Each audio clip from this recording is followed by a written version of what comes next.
With technology rapidly evolving, it doesn't take long for a movie's special effects to look dated, and they swiftly fall into the uncanny valley. Just look at Polar Express.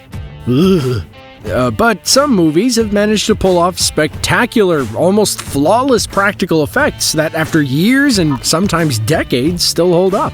In this video, we're going to take a look at 15 movies and the practical effects they used, how they pulled them off, and why they still hold up to this day. Let's take a look. Seeing as there's a little movie called No Way Home taking the internet by storm right now, we thought we'd start here. Of course, the movie is famous for bringing a number of Spidey villains into the MCU, such as Green Goblin, Electro, and Doc Ock, making a number of changes to their design. Some of the biggest changes for Doc Ock was by making his mechanical arms CGI, which is a bit of a shame, seeing as it gives the actors less to engage with, as well as the fact that the original effects were so damn good.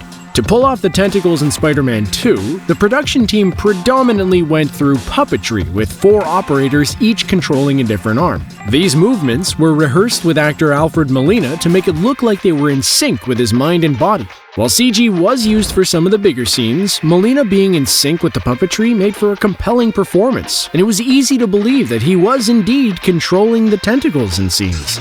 Ooh, Christopher Nolan is going to be a name we mention many times in this video, because despite the fact that he does use a great deal of VFX in his work, he also likes to do stunts for real, whether it be crashing a plane in Tenet or sailing on a destroyer in Dunkirk.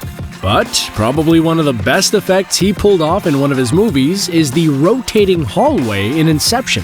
To pull off this piece of cinema magic, the production actually had to create a 100-foot hallway over 8 concentric rings, so the hallway would rotate in different sections. These were then powered by 2 enormous motors, so they didn't just stop halfway during filming. Now there's 3 movies that you can't not mention when talking about practical effects, and the first one we're going to mention here is the original Star Wars and the amazing work pulled off by VFX company ILM. Models were used for the Millennium Falcon, TIE Fighters, and the AT-ATs, with the Battle of Hoth being shot on a miniature set, with baking soda and glass being used as snow. Of course, the droids and aliens were also practical, with them being costumes, and a majority of New Hope still holds up today. One of the best scenes for practical effects is the moment the X-Wing flies through the Death Star's trenches, which was done by a mix of to-scale miniatures, a detailed X-Wing model, and trestle tables. Steven Spielberg is another name you'll hear a number of times in this video, and the director is a great example of someone who likes to blend CGI with practical effects. Take Jurassic Park, for instance, which used, at the time, cutting-edge CG with practical effects. Now, because CG was in its infancy, Spielberg had to rely heavily on practical effects, using a blend of animatronic puppets, 2 life-sized animatronic T-Rexes, and stuntmen wearing velociraptor suits. The animatronic T-Rex stood 18 feet tall and was 36 feet long, although for the closer shots, a head-only model was used, all of which still look good today. Harry Potter is another series that used a blend of CGI and practical effects, and although they usually opted to go the CG route, there are a number of effects in the franchise that you might not have known were practical. The basilisk that lives deep below Hogwarts was a mixture of practical and visual effects, with a full-size practical basilisk mouth measuring up at 30 feet long with jaws 3 feet deep being created.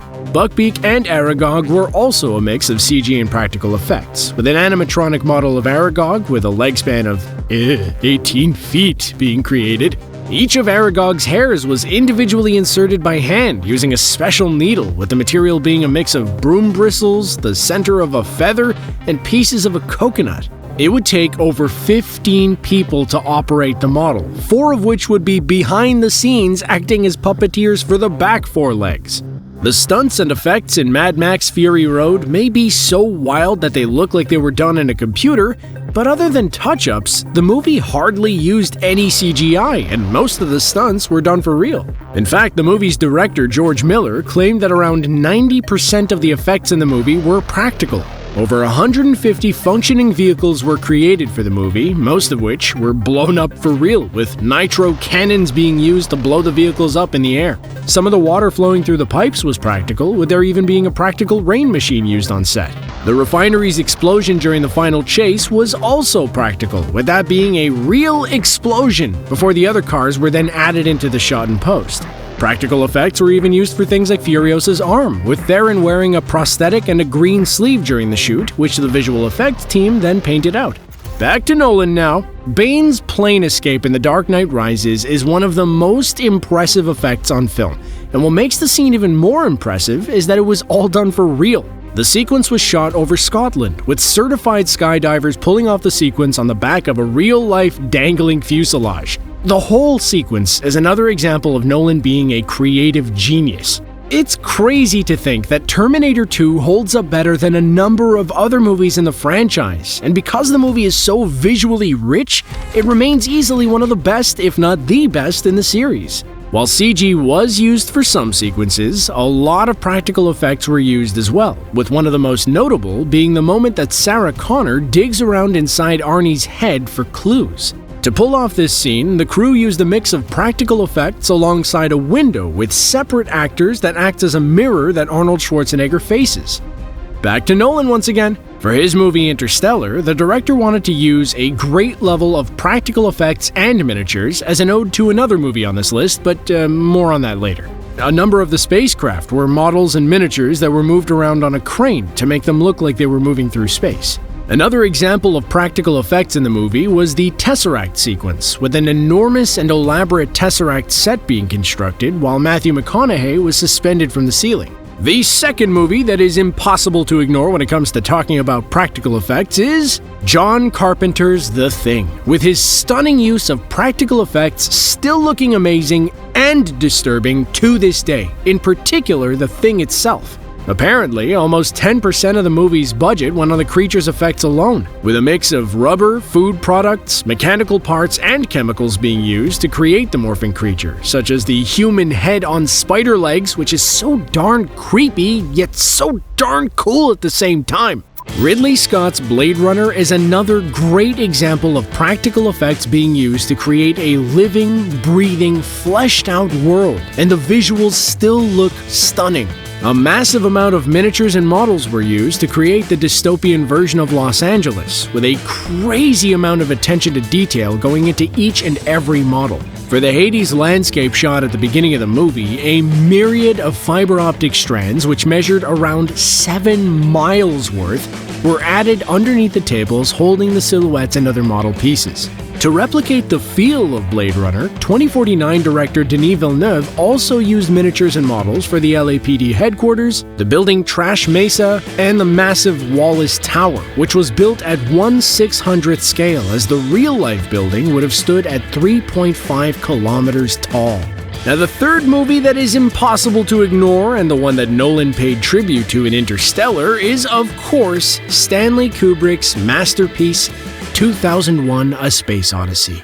To create his sci-fi epic, Kubrick adopted a number of intricate and stunning models, using a practice called motion control to pull it off that still looks stunning to this day. One of the most memorable sequences is the moment an astronaut jogs around a space station, with Kubrick constructing a giant hamster wheel that rotates around the camera to pull off the effect. Well, keeping on with the sci-fi theme, Alien is another movie that is rife with phenomenal practical effects. While there are a number of practical effects that hold up to this day, the most notable has to be the iconic chestburster sequence. To pull off the scene, the team used a blood-filled prosthetic torso as well as a well-rigged puppet. Then, just to add even more realism to the scene, they didn't tell the other actors it was going to happen, meaning their responses are 100% genuine.